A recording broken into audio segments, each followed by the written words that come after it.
Bad Times at the El Royale is directed by Drew Goddard and stars a lot of people. I have to read this off. It stars Jeff Bridges, Cynthia Erivo, Dakota Johnson, John Hamm, Chris Hemsworth, Kaylee Spaney, and Lewis Pullman. Bad Times at the El Royale. Okay, it's kind of hard to really talk about this movie without spoiling it, so I'm going to try to say the plot as brief as I can. Here we go. There's a hotel called the El Royale, and this hotel has a lot of secrecy to it. It has a very mysterious past. Seven strangers meet up there, and some of these strangers may or may not be the people who they seem to be, and chaos ensues. It's pretty much all I can really say. I can say that the movie also takes place in 1969, and that it's a crime drama, and it's a mystery kind of thriller. So that's all I'm going to say. And I know it's very vague, but there's a lot of secrecy. There's been a lot of secrecy in the marketing. And yeah, I want to honor that by just being as vague as I can and just telling you basically this review being my thoughts, which is what reviews should be ultimately. Bad Times at the El Royale was a film I was very much looking forward to. Ever since I saw the first trailer, I was immediately hooked by the idea of this movie because it looked very creative. It looked original. It looked like it would be a movie that would have me guessing till the very end. And the trailers were just very strong. And a cast and a director, Drew Goddard, who did Cabin in the Woods before, which is a really good horror film that I recommend seeing. So, yeah, this movie had a lot going for it. And I will say, I had a blast with this movie. This movie was a lot of fun. Bad Times at the El Royale is a film that had me entertained for a lot of it. The acting is very good.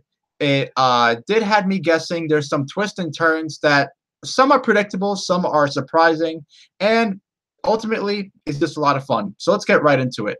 The acting, like I said, is very good. I mean, I mentioned the cast to you, and the cast it's pretty much an A-list cast. So it's no surprise that everyone delivers a very strong performance. I will say my three favorite performances were Jeff Bridges, Cynthia Erivo, and Chris Hemsworth.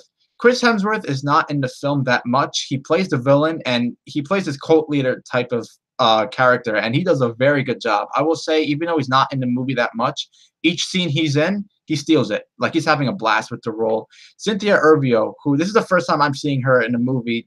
I know she was in the Broadway show The Color Purple, and she won an award for that. Apparently, she was phenomenal in that, and she does a really good job here. I can really see her being a star in terms of movies as time goes on. I know she's going to be in Widows, which comes out next month, and she's really great here. I gotta emphasize how good she is, and she also sings in the movie too, but I don't want to get into it that much. Jeff Bridges, I will say, out of all the characters, the one who has the most depth is definitely Jeff Bridges. There's even a line of dialogue that's about him and what he's going through, and that there's even a scene where he interacts with Cynthia Erivo about what's going on with him, and I thought that was one of the best scenes in the movie, despite the fact that there was no action or no people getting killed or anything. Like I thought it was fun in that aspect. Bad Times at the El Royale, what it pretty much is kind of like a Tarantino-esque kind of movie. Not a ripoff of Tarantino at all, but you do kind of get that vibe with like the plot and the setting and some of the dialogue too, some of the fun, quirky dialogue, and even the way the story is told. Story is told like, this, like not chapter one, chapter two, but more like room this, room that, and another location. So it's told in that kind of format. It's very similar to The Hateful Eight. Anyway, yeah, there is some really good cinematography here. There's one tracking shot of a secret hallway. That's all I'm going to say. And it's one of the best scenes in the movie. The tracking shot is just mind-blowing. How they pulled it off is really cool. And there's also some really good cinematography that's present in other scenes in the movie. Like there's one scene that takes place in the snow, and it's not really a special scene in particular, but the way it was shot is, astounding. And on a technical level, this film is really good. Performances are very good too, and it's a lot of fun. As far as flaws, I did feel the runtime a little bit in some scenes. It's similar to First Man, coincidentally. It's actually near 2.5 hours long, and unfortunately, some scenes I did feel that. Another thing is that I really did feel like some characters' arcs were rushed. So like I mentioned, there's 7 characters in the movie, and there are different arcs, and some of them, unfortunately, I felt like they were a little bit abrupt. And not that the characters are bad or anything, but I did want to see Some more characters are admittedly better written than other ones, which is a shame. Because I mean, look at Hateful Eight. I mean, Hateful Eight came out 2015, and it is very similar in terms of plot. But Hateful Eight had 8 characters, all of them which I felt like had something to offer, and were all very well, realized characters that were really interesting. And I'm not trying to talk shit about characters here, but I did feel like some of the writing for some of those other characters could have been a little bit stronger. And I will say it was unfortunate that some scenes were a little predictable. Not everything is going to be explained of what happened, which may or may not disappoint some of you. But there were some outcomes that I was hoping that I would get.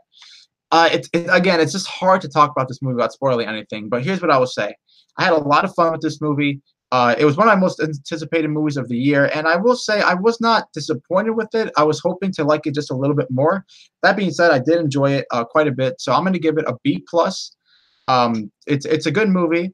It's fun. Would recommend seeing it. I mean, I know the box office numbers are like really low right now, but I'd recommend seeing it. It's a fun movie, and although at times it does try to be kind of too much like Tarantino, but still good. Still a good movie. So that's my review of Bad Times at El Royale. I do apologize. It is very vague, but trust me, it's a movie that wants you to go in not knowing much, because this movie is causing different reactions. Like, I know people who just straight up love this movie, certain people who just hate it, and people who are kind of mixed.